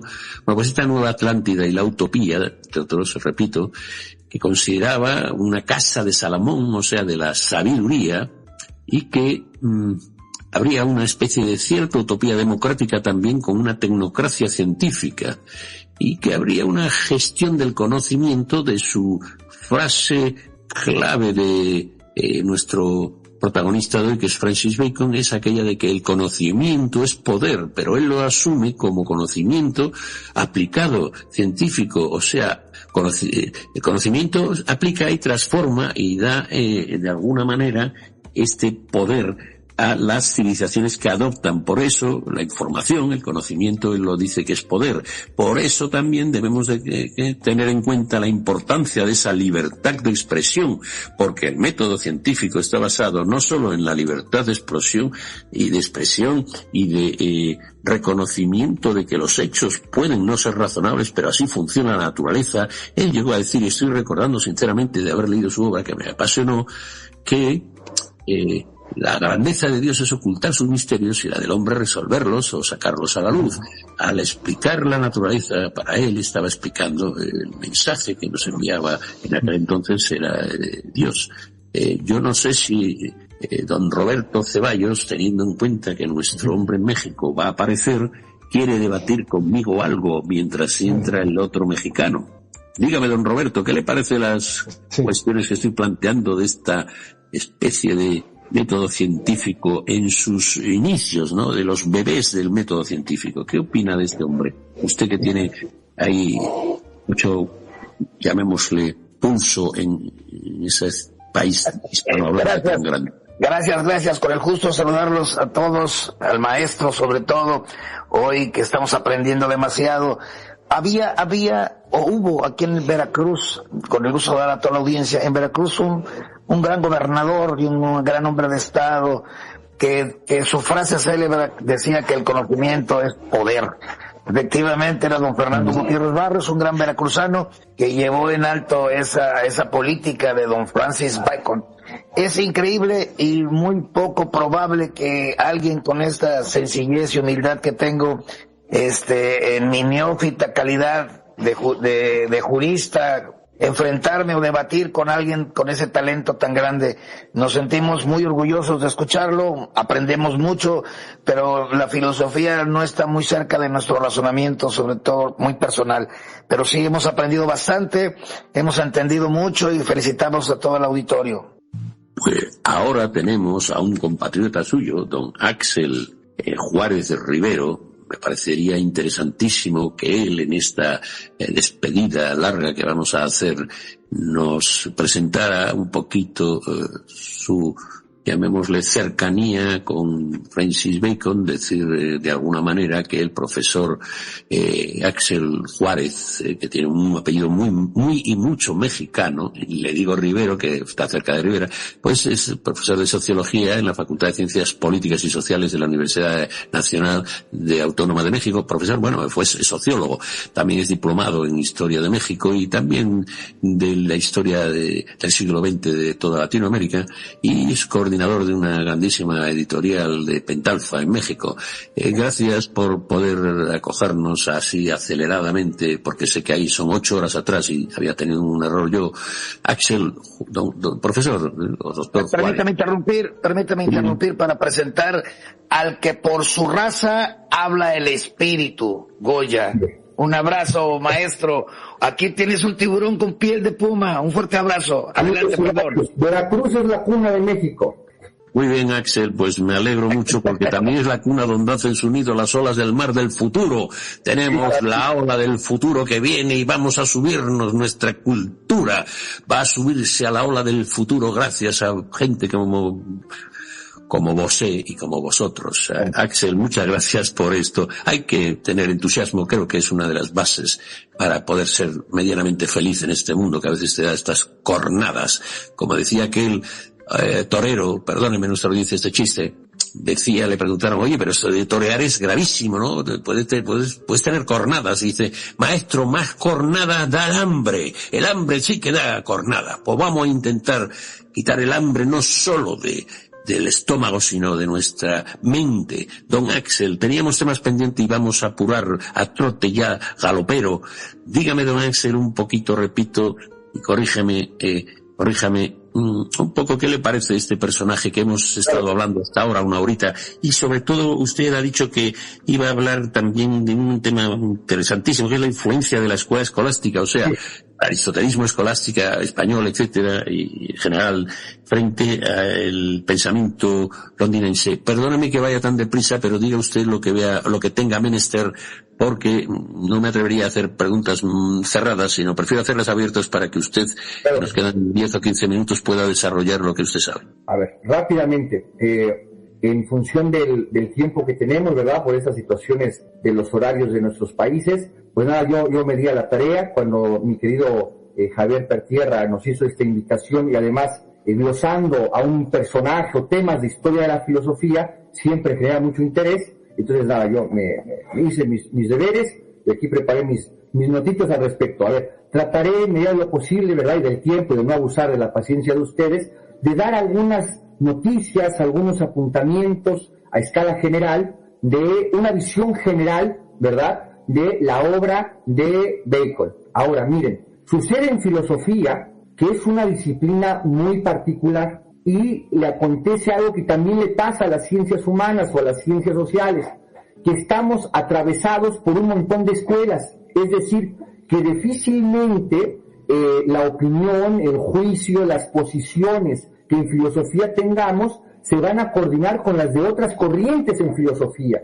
Mira, imagínense, un marxista en sociología, ¿no? Un marxista, y cuando había el funcional estructuralismo, pues se ven y se muerden, ¿no? En su época, entre la sociología norteamericana y la sociología marxista, imagínense ustedes. La filosofía, por sus características como disciplina, como es una reflexión objetiva sobre los saberes de las ciencias, de la historia, de las tecnologías, de la política, de las religiones, pues sucede lo mismo, que está atravesadas por las perspectivas y por los sistemas filosóficos en los que estemos insertos cada cual. Entonces, ¿qué va a suceder? Que posiblemente las tesis o posiciones en función del sistema filosófico o de las tesis filosóficas que se tengan van a variar, es decir, surgirá inevitablemente ciertas diferencias o cierta dialéctica, ¿no? Entonces, bueno, mi formación filosófica, pues el sistema al que yo me adhiero es la del materialismo filosófico de don Gustavo Bueno, ¿verdad? Tenemos buena prensa y también mala prensa, ¿no? Tenemos las dos. Entonces, bueno, pero vamos a plantearlos en... también la mala prensa ayuda, como se decía antes. Entonces vamos a tratar de decirlo de manera tranquila, serena, pero sí, digamos, haciendo las debidas notaciones. Se me ocurre empezar por lo siguiente. Concretamente, pues como se habrá comentado aquí, indudablemente, estaba yo en clase hace un momento también con los alumnos, por eso me incorporé hasta ahora también. La obra principal de Bacon es el Novum Organum, ¿no? Como ya se ha dicho aquí, pues naturalmente en referencia a los tratados de lógica de Aristóteles. Ahora bien, las tesis centrales o lo que podemos resaltar de esta obra de Bacon, ¿qué es? Bueno, principalmente esa crítica a cierto sistematismo que se fue agrandando con el correr de los años de orientación aristotélico y escolástica, el primer aspecto. Segundo aspecto, esta idea del método científico ligado a la inducción, fundamentalmente, y algo que me parece que hay que considerar muchísimo, porque atraviesa toda la obra de Bacon, la clasificación de las ciencias que propone, ¿no? Y finalmente, bueno, esta idea, insistimos, ¿no?, de método científico ligado a la inducción y la idea de naturaleza ligada a la creación. Vean, constantemente hay en Bacon un concepto, una idea de naturaleza muy peculiar que hay que analizar. Entonces, en función de estos cuatro aspectos de la obra acaso más central de Bacon, pese a que tiene, bueno, ensayos anteriores de grandísimo interés, pues me parece que podemos hacer unas consideraciones desde los enfoques, la perspectiva filosófica que tenemos, la del materialismo de bueno, y considerando además que las ideas filosóficas centrales, cardinales de bueno, nos permite hacer una interpretación, una clasificación de la historia de la filosofía. Miren, eso es algo muy, muy lindo y muy dialéctico que sucede cuando hay un sistema y se analiza la historia de la filosofía. Muy interesante, porque es una dialéctica muy rica, muy nutritiva. Bueno, en suma, existe la idea que el método científico es lo que le daría a las ciencias y a las investigaciones científicas su estatuto de cientificidad, y quienes asumimos que hay verdades en las ciencias, quienes asumimos que hay una teoría de la verdad y hay verdades en las ciencias, nos apartamos del relativismo, sobre todo en las ciencias naturales y en las ciencias formales, ¿verdad? Pues, y desde la obra de Bueno, desde su filosofía de la ciencia, la teoría del cierre categorial, que se llama así, pues nosotros diríamos que la cientificidad, el estatuto de cientificidad que específicamente logran las ciencias formales, las ciencias naturales y los distintos grados de objetivismo que logran las ciencias humanas, no residirían en el método científico, sino residirían en otros procesos que se dan en la investigación científica. Sobre todo, ¿en qué residiría la cientificidad de las disciplinas que logran esta condición? Pues precisamente en que logran cerrar un campo. Por ejemplo, en la física, pues el campo de la termodinámica, de la mecánica cuántica, del movimiento rectilíneo y uniforme que da pie querido Axel, comprendo que tú acabas de describir fenomenal el cierre categorial de las ciencias, pero para no entrar mucho en detalle, que estamos en ello, yo querría que con voz de bonaerense estupenda hiciera algunas preguntas, porque estamos en la recta final y ha sido un desencuentro, o que seguro que usted puede venir a nuestro hermano podcast, que hoy tiene dos grandes invitados, Enlace Sudamericano, con un venezolano y otros invitados, como siempre. Dentro de unas horas estamos en Enlace Sudamericano, y ahora mismo quisiera pasar la palabra a nuestro Hernán Sabater, porque repito, siento que nuestra audiencia se dé cuenta de que tenemos un problema de horario por culpa de este desencuentro de verano. Vamos a intentar ir, digamos eso, a galope tendido como su Juárez cuando venció en Puebla. Diga. Nada más esta. Entonces, bien, por lo menos ya dijimos que el método científico hay que ponerlo en duda, porque es muy genérico. Observación, verificación, bueno, pero ¿qué es eso? Hasta la astrología puede aplicar con eso. Y otra, no hay que olvidar, y con esto me callo, Javier, literal, que Bacon tiene un texto, ¿verdad? Consideraciones sobre la guerra contra España. Entonces, claro, Bacon, que es un hombre del mundo anglosajón, se quiere también lanzar, ¿verdad?, en esta época contra España. Es muy interesante. Pero es una figura. Habíamos hablado de la, llamamos, vida política enorme que tiene el canciller, el marqués de Verulán, y también el del Gran Sello, etcétera, que fue canciller del Reino. Mire, don Hernán Sabater, por favor, que ya estamos en la recta final, una pregunta breve y interesante, seguro. Muy buenas tardes, profesor Juárez Rivero. Le pregunto, si saber es poder, ¿cómo interpreta la fuga de cerebros en nuestra región bajo la óptica baconiana? ¿Estamos entregando nuestra soberanía al no poder retener el saber operativo?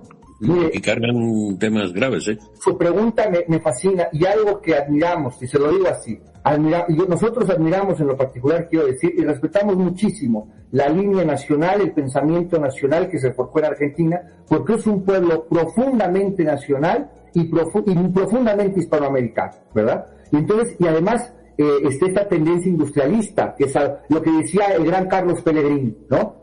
Sin industria no hay nación. Entonces, en esta línea, pues yo no sería baconiano, ¿verdad? A mí me gusta más Feijóo. Ya Feijóo también criticaba lo que Bacon decía del sistematismo aristotélico. Ya el gran padre Feijóo ya criticaba los modelos de estudios de las minucias escolásticas suarecianas, por ejemplo. Bueno, ¿a qué voy con esto? Pero bueno, hay que poner en la figura de Bacon, es interesante, ¿no? Es fundamental en la historia de la filosofía, de cualquier manera. Ahora, a mí me parece que esto es producto de cómo se concibe la política económica y la política industrial en nuestros países. el liberalismo económico ha roto la base industrial de nuestros estados, sobre todo México, Brasil y Argentina. Primer lugar. Segundo lugar, un error y una ingenuidad que pasa mucho en los llamados que estudian humanidades de desprecio a la educación técnica. Eso es un horror. ¿Qué hace un país sin soldadores de plataformas petroleras en alta mar? Son soldadores especializados. Entonces, es fundamental la educación técnica y tecnológica de los cuadros técnicos y de los cuadros ingenieriles. Ahora, en segundo lugar, ha habido un error en los planteamientos de la política económica de nuestros estados, porque la política educativa es indesligable de la política de desarrollo. El capitalismo norteamericano logró por sí mismo que las grandes multinacionales, las farmacéuticas, se abastecieran de los cuadros técnicos de sus universidades y de sus investigaciones tecnológicas. Nosotros, como no tenemos esa capa empresarial, además es peligroso, ¿verdad? Quiero decir que solamente multinacionales la tengan. El Estado Nacional tiene que ser un eje, ¿verdad?, que convoque a la armonía entre empresas privadas e investigación. Entonces necesitamos una política de desarrollo que integre, una política educativa que fomente la educación técnica y tecnológica y un modelo económico orientado a la producción, el trabajo y la industrialización, y generar empresas fomentando la iniciativa privada y aquellas que estén en manos del Estado. No hay ningún problema. Nosotros creemos en la economía mixta, defendiendo la importancia de la iniciativa privada, ¿verdad? Los privados son el motor de la economía, y en donde el Estado coadyuve, coopere para generar un circuito que ligue investigación política de investigación ligada a la industria y a una formación estricta en la educación tecnológica, ¿verdad? Entonces yo creo que sí, efectivamente, industria y desarrollo tecnológico van ligados. Y el lema de nuestro gran instituto politécnico es la técnica al servicio de la patria. ¿Qué más se puede decir? Pues están ustedes en muy buen camino, por eso ustedes están en este programa, y yo no sé si María José desde la Unión Europea, o ya estamos en la recta final. A mí se me ocurre también señalar que tal vez este ámbito científico, metodológico, inductivo es lo que más nos diferencia del ámbito anglosajón, o de, como que llamamos a ese mundo que ha conseguido hoy grandes éxitos. ¿Hay alguna persona que quiera preguntar algo a nuestro invitado de las presentes, o cómo lo vemos? Porque tenemos también Colombia, etcétera. Pero María José, ¿alguna pregunta o alguien? Yo no quisiera que quedara nada en el tintero. Para mí un día muy conmemorativo. Pues don Axel, quedamos usted y yo para aleccionar esta historia que yo le relanzo. ¿Hasta qué punto el conocimiento, saber es poder? El conocimiento y el método empírico científico no fue un parteaguas del mundo que nos quedamos, aunque fuimos, digamos, fraternalmente 250 años competentes y primera potencia global. Este salto que usted quería hablar de la influencia de la escolástica, de lo aristotélico, para que nuestros oyentes entiendan, es una línea de pensamiento muy formal que empezó con Aristóteles y siguió con el ámbito de la escolástica. ¿Podría explicar un poquito esta línea, y que a su vez tampoco fuimos tan malos, porque gran parte de su, digamos, pensamiento o sistema de creencias anglosajón, que estaba ahí en una isla apartada, en un archipiélago lejano del potente mundo latino, que incluso César dijo que llegó, vio y venció, ¿no? Vini, Vinci, porque realmente hasta se comía muy mal y no tenían aceite, etcétera, ni vino. En cualquier caso, ¿a qué se debe que esta apartada archipiélago o isla incluido pudiera despegar, y no tiene mucho que ver esto que comentamos, estimado amigo? Bueno, pues esas dos cosas, me parece que hay dos, lo digo muy rápido, hablo así de acelerado por el tiempo, ¿no? Pero me parece, Javier, que usted ha resaltado dos aspectos, pero interesantísimos. En primer lugar, digámoslo así, los aspectos que llevaron a Inglaterra a ser un imperio, sin duda la industria, el desarrollo industrial. Ahora, en lo que decía de la influencia del pensamiento escolástico en estas corrientes del empirismo, hay una obra muy interesante, ¿verdad?, que escribió, lo coordinaron varios de la Fundación Pino, el profesor López Prieto, por ejemplo, ¿verdad? Tiene una obra que se llamó La influencia escolástica en el pensamiento británico, y señala algo bien interesante, que aunque a escala general Bacon critica ciertas ideas, ciertos conceptos que están en el aristotelismo, pues la impronta, la figura tan enorme que es nuestro viejo maestro, el maestro Aristóteles, pues están allí. Y entonces nos dice López Prieto, claro, sigue hablando de categorías y de forma y de materia, claro, porque son ideas que tienen en Aristóteles una trascendencia central que lo fundamentó y sigue estando ahí presente. Ahora, a escala más general, es sin duda que figuras como Suárez, posteriormente también Mariana, en el pensamiento que han llamado ilustrado, que también es un término que tenemos nosotros que analizar y ver qué tan preciso. Tenemos una recuperación, perdóneme, don José Antonio, que está, no sé si estará aquí entrando. Sí. José Antonio, creo que queda entre... Por favor, querido Axel, te presento a José Antonio Méndez Sanz, que es nuestro otro protagonista invitado. Creo que estábamos entrando. Dígame, don José Antonio, que esto queda entre primeras espadas, por favor, dígame. Sí, que estaba conectado todo el rato. Es que tenía un problema y me he vuelto a conectar. Pero estoy todo el tiempo atendiendo a Axel, y efectivamente esto que dice de la escolástica es verdad. Estoy de acuerdo totalmente. Perdona, sigue. No, nada, esto... No, pero digo que es un debate esto también al final, esto no es, pero digo, si Axel o José Antonio, si quieres matizar sobre esto, porque a mí me parece, igual que reconozco el gran peso del mundo científico empírico, exacto, que sepan que las raíces potentes de los 200 o 300 años antes también estaba en este pensamiento que sigue siendo nuestro, ¿verdad, don Axel? Que es la escolástica, ¿no? Hombre, sí, claramente, inducción, abstracción de la forma, hombre, que son cosas que dice... Bacon, hombre, ¿de dónde salen? Pues ni más ni menos que de los tratados de lógica de nuestro viejo maestro. Bueno, yo soy medio aristotélico en ese sentido. Entonces, bueno, para cerrar, y ahora otra cosa, con lo que nos decía de qué llevó Inglaterra a esto. Me parece a mí también que ha habido un poco de una interpretación muy forzada al momento de la clasificación de las corrientes históricas en filosofía. Esta división tan tajante entre empirismo y racionalismo, o la interpretación que hace de que la filosofía española toda es reaccionaria, retardataria, obtener inspiración católica, y a mí me parece eso que hay que matizarlo, o junto con lo de la Ilustración. Por ejemplo, en Inglaterra el anglicanismo hay una identidad, pero clarísima, entre Estado y religión. ¿No es acaso el rey de Inglaterra el jefe de la Iglesia anglicana? Y en cambio, para la tradición católica, miren, ustedes sabrán que si soy materialista, que se desprende, ¿no? Pues no tengo religión, ¿verdad?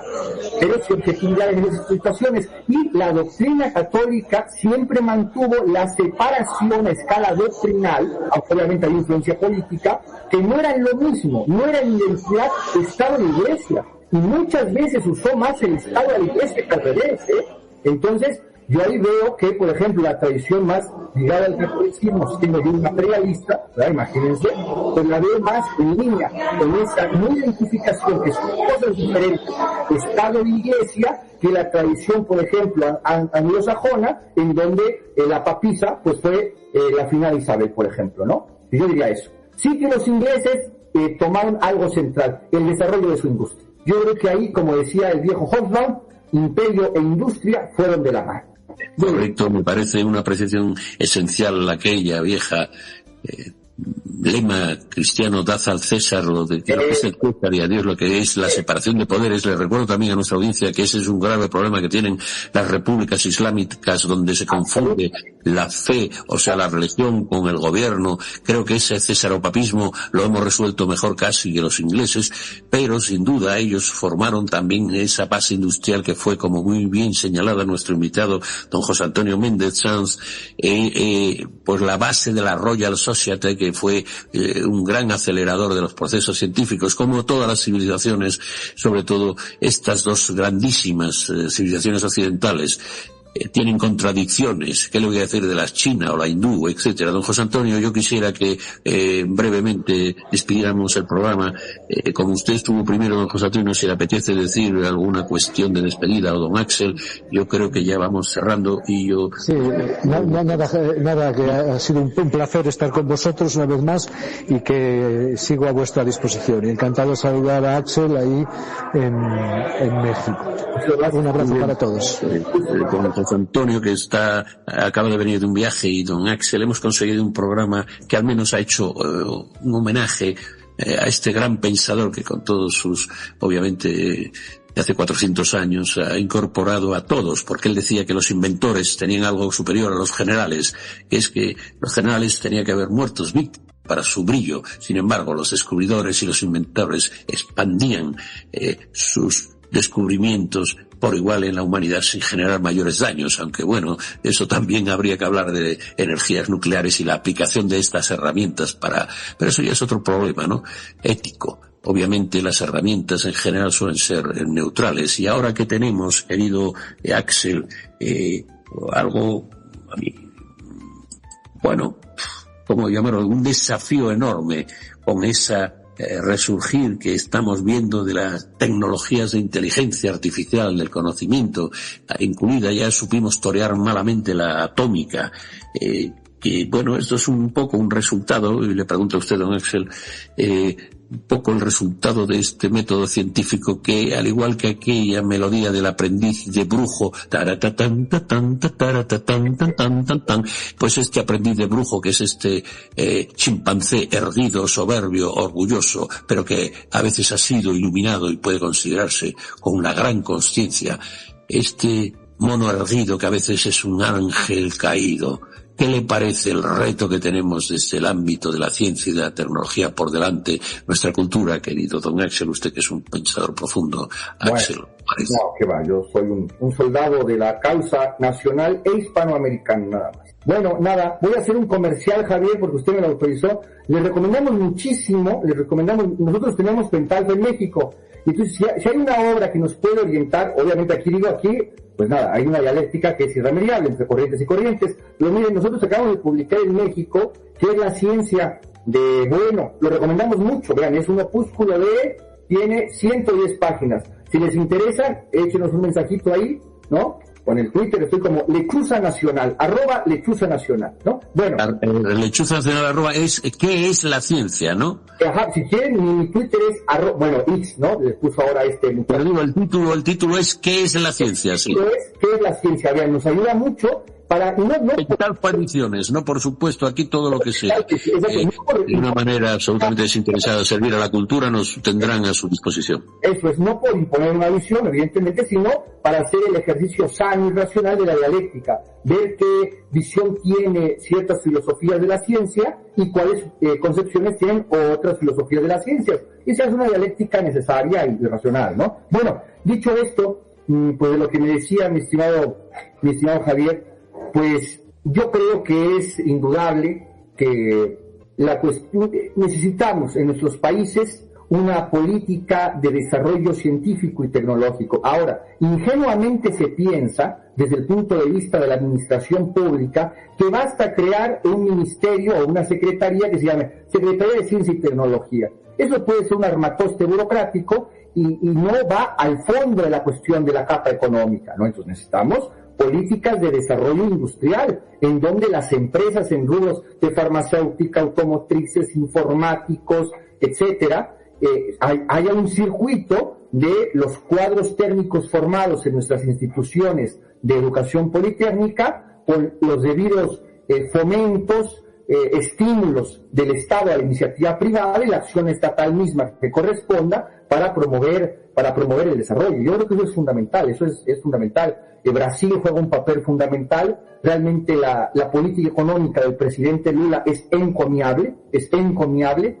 Mercosur tiene que seguir avanzando, tiene que consolidarse. Mercosur tiene que si la historia lo permite y la acción de los que creemos en la unidad continental iberoamericana, pues tiene que avanzar en un mercado, en una economía coordinada, no solamente un tratado de libre comercio entre nuestras patrias, sino una alianza económica, de coordinación económica, donde nadie oprima a nadie y no se bloquea el desarrollo de nadie, sino la armoniosa coordinación de aquellos sectores en que nuestros países son más fuertes y la coordinación entre las economías hondureña, salvadoreña, brasileña, la dialéctica que hay entre Brasil y Argentina, matizarla en aras de la unidad iberoamericana, y donde, bueno, ahora el presidente Lula convocó a la presidenta de la República, Sheinbaum, a que haya una alianza entre nuestra petrolera estatal Pemex y Petrobras en el Golfo de México. Es fundamental porque se quieren fuerzas extrañas apoderarse del Golfo de México.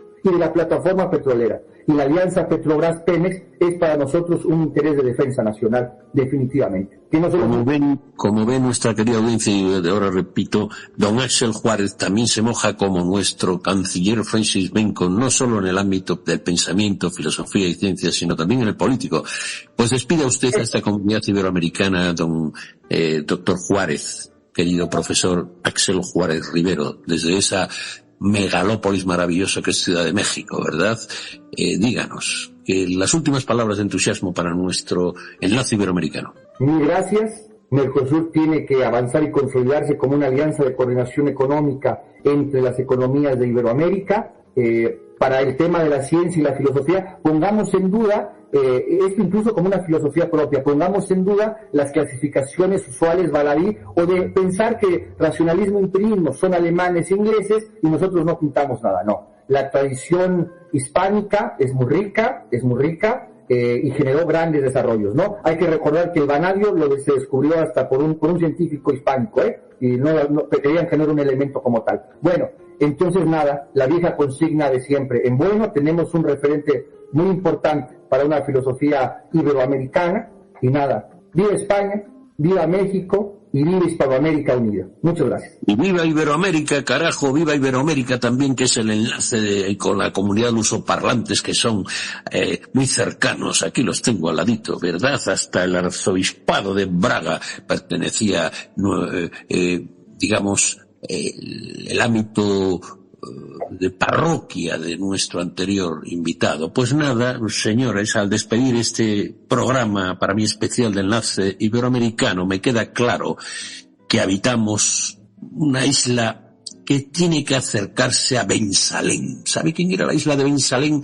La que soñó Francis Bacon, que era la Nueva Atlántida, donde los sabios y los científicos nos gobernaban, porque era una utopía. Y en esa Nueva Atlántida de Ben Salem, que es el mundo iberoamericano, debemos de acoger a nuestros fraternales, también hoy protagonistas del mundo occidente, que es la anglosfera, o como quieran ustedes llamarlo, el mundo de los anglosajones y sajones, tiene mucho que ver también con los germanos, que fueron parte de esa isla que fue las islas británicas. Primero había celtas, llegaron normandos, llegaron sajones, llegaron franceses, que entonces se llamaban normandos, y los sajones, y todo este cacao maravilloso dio a una lengua singular que tiene una fonética que no corresponde en muchos casos con las letras que escriben, ¿no? Los grafemas son diferentes que los fonemas, o sea, cómo se escribe y cómo se habla. Pues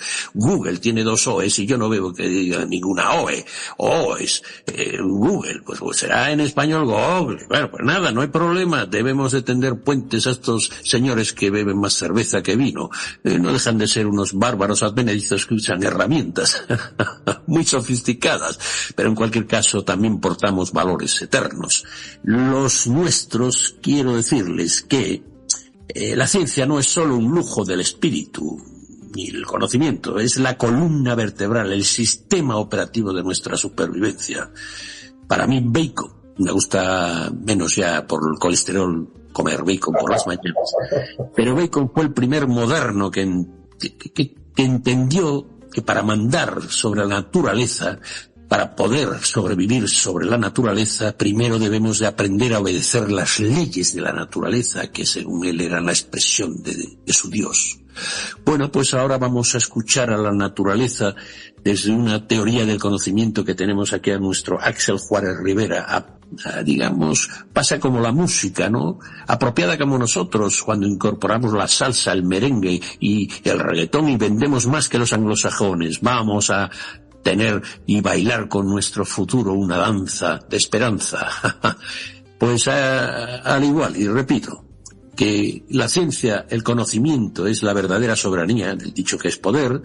Hoy, desde estos catedráticos que nos han acompañado con inteligencia y pretendemos tener más programas con don Axel y don José Antonio, cabalgamos sobre esa fe en el espíritu humano, en lo mejor de los valores. Somos un soporte que ha dado a este planeta Tierra grandísimos valores, y entre estas brumas del siglo XXI me levanto con la esperanza de mi comunidad iberoamericana, porque nuestros protagonistas invitados me dan la certeza de que, aunque tenemos graves errores, la historia y el futuro pertenece a quienes se atreven a interrogar la realidad sin miedo, y cuando la descubran la comparten pacíficamente para el bien de los nuestros hermanos en especie y sobre todo culturalmente, fraternalmente, nuestra iberosfera.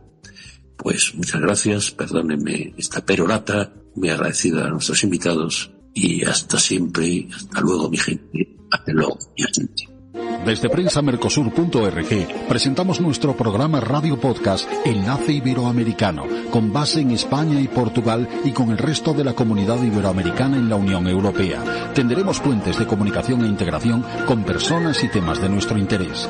Radio Mercosur y su Enlace Iberoamericano, presentado desde España por Javier Pertierra, se emitirá los jueves en vivo y en directo. Enlace Iberoamericano, que comenzará a las 13 horas en Brasil, Argentina y Uruguay, 12 horas de Bolivia, Paraguay, Chile, Cuba y Venezuela, 11 horas de Colombia, Ecuador y Perú, 10 horas de México y Centroamérica, 18 horas de España. Escucha Enlace Iberoamericano en la radio y podcast Mercosur de www.prensamercosur.org.